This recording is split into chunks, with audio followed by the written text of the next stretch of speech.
तो आज का जो क्वेश्चन है वो एम्स 2019 का है। क्वेश्चन कह रहा है कि लेवल डायग्राम को पढ़िए, यानी लेवल डायग्राम को देखिए, आंसर टिक करिए, इसमें से कौन सा सही हो सकता है। सबसे पहले देख लेते हैं डायग्राम में जो बनाया गया है वो सही चीज बनाई गई है, नहीं बनाई गई है। ये जो सी पोजीशन पे दिखाया गया है, ये दिखाया गया है मायोमेट्रियम, यानी कि मायोमेट्रियम यहीं पे होता है, बिल्कुल ठीक दिखाया गया है। डी नंबर पे दिखाया गया है ओवरी दिखाया गया है, बी नंबर पे है फिम्बरी और ए नंबर पे है हमारा एम्पुला। चलिए इसको डायग्राम से देख लेते हैं एनसीईआरटी के क्या दे रखा है। एनसीईआरटी का डायग्राम में देखें तो यहाँ पे एम्पुला दे रखा है, बिल्कुल ठीक बात दे रखी है। यहाँ पे फिम्बरी दे रखा है, यहाँ पे ओवरी दे रखा है और इस जगह अगर हम आए तो मायोमेट्रियम दे रखा है। ठीक है, यहाँ पे इसने जो लेवलिंग करी है, लेवलिंग बिल्कुल ठीक की हुई है, लेकिन यहाँ पे जो मेन प्रॉब्लम है वो यहाँ पे जो इसके फंक्शंस दे रखे हैं इसमें है मेन प्रॉब्लम। एम्पुला जो रीजन है, ये वाला रीजन जिसको एम्पुला बोला जा रहा है, ये कह रहा है साइट ऑफ ब्लास्टोसिस इम्प्लांटेशन। ये इम्प्लांटेशन का साइट नहीं है, ये फर्टिलाइजेशन का साइट है। इम्प्लांटेशन जो होता है वो इस वाली साइट में होता है। ठीक है, सेकंड दे रखा है फिम्बरी। फिम्बरी की जगह कलेक्ट ओवा, यानी कि ओवा को क्या करता है, कलेक्ट करता है। किससे कलेक्ट करता है? जो यहाँ से ओवरी से ओवर रिलीज होते हैं वो फिम्बरी कलेक्ट करता है। ये दे रखा है, बिल्कुल करेक्ट दे रखा है। ये अगर बात करें मायोमेट्रियम की, ये लिखा है shed during the menstrual bleeding. Menstrual bleeding में शेड हो जाता है, ये गलत दे रखा है। मेंस्ट्रुअल ब्लीडिंग में शेड नहीं होता। मेंस्ट्रुअल ब्लीडिंग में यहाँ जो एंडोमेट्रियम होती है वो शेड होती है, मायोमेट्रियम शेड नहीं होता। मायोमेट्रियम इसके पीछे वाला हिस्सा है, ये वाला हिस्सा मायोमेट्रियम कहलाता है, कॉन्ट्रैक्शन करने में काम करता है। यहाँ पे लिखा है ओवरी सीक्रेट एससीजी, ये एससीजी सीक्रेट नहीं करता।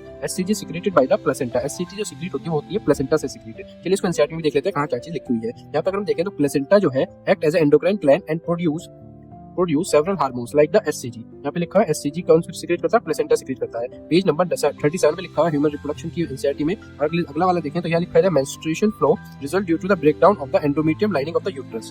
पेज नंबर 34 पे लिखा हुआ है ह्यूमन रिप्रोडक्शन में एंडोमेट्रियम की टूट जाने से ही मेंस्ट्रुएशन फ्लो होता है। तो यानी कि अगर हम इस क्वेश्चन में आए तो ये वाला भी गलत हो जाता है, क्योंकि ये जो एससीजी होता है वो प्लेसेंटा रिलीज करता है, ना कि ओवरी। मायोमेट्रियम वाला भी गलत हो जाता है, क्योंकि मायोमेट्रियम के टूटने से नहीं होता। Ampulla site of blastocyst implantation नहीं है, एम्पुला है साइट ऑफ फर्टिलाइजेशन, या फर्टिलाइजेशन होता है। हमें हर ऑप्शन का पता होना चाहिए कौन सा ऑप्शन क्या कहना है। तो करेक्ट आंसर जो आ जाएगा इसका बी आ जाएगा। नहीं, करेक्ट आंसर बी नहीं आएगा, इसमें उल्टा दे रखा है। करेक्ट आंसर आएगा ए का बी सही है, तो यानी कि बी वाला सी वाला करेक्ट आंसर है। This is the correct answer. अगर आपको ह्यूमन रिप्रोडक्शन की फुल शॉर्ट नोट्स चाहिए तो आप कमेंट कर दीजिए ह्यूमन रिप्रोडक्शन, हमारी टीम आपको उसकी पीडीएफ भेज देगी। मिलते हैं किसी और वीडियो में। थैंक